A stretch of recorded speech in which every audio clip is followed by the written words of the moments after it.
Front সাইডে একটা ব্লাউজের ডিজাইন তোমাদের সাথে শেয়ার করব। তো তার জন্যই কিন্তু একটা কাপড় এইভাবে কেটে নিচ্ছি। তো আগে ডিজাইনটা কিন্তু এইভাবে আমি এঁকে নিয়েছি। তো দুটো পার্ট দেখতেই পাচ্ছ। তো পরে একটা পেস্টিং কাপড় বলে আর কি, যেটা মানে কলারের ভেতরে থাকে, যেটা একটু শক্ত হয়। ওটা দিলে কি হবে, মানে গলাটার যে ডিজাইনটা পুরো বোঝা যাবে। আর ওটা না দিলেও হয়, কিন্তু গলাটা সুন্দরভাবে সেট হয় না আর কি। তো যাই হোক, পেস্টিং কাপড়টা ওইভাবে কেটে নিয়েছি। তো তারপরে একটা লাইলিং ও ফলস কেটে নিয়েছি।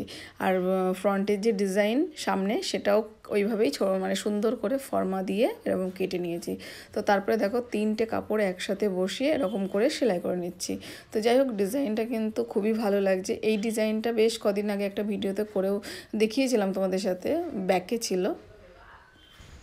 আচ্ছা, তো যাই হোক, দেখো পুরো গলাটা কিন্তু ভীষণই সুন্দর লাগছে। এর আগে একবারও করেছিলাম, কিন্তু সেইবার কিন্তু আমি না পেস্টিংটা দিয়েছিলাম না। তো তার জন্য গলাটা দেখছিলাম একটুখানি নরম নরম লাগছিল। এই পেস্টিংটা দিলে একটু শক্ত হয়ে যায়, তো ভীষণই সুন্দর লাগে দেখতে আর কি। তো দেখো কেমন লাগছে, ভালো লাগলে একটু কমেন্ট করে দিও। তো টাটা।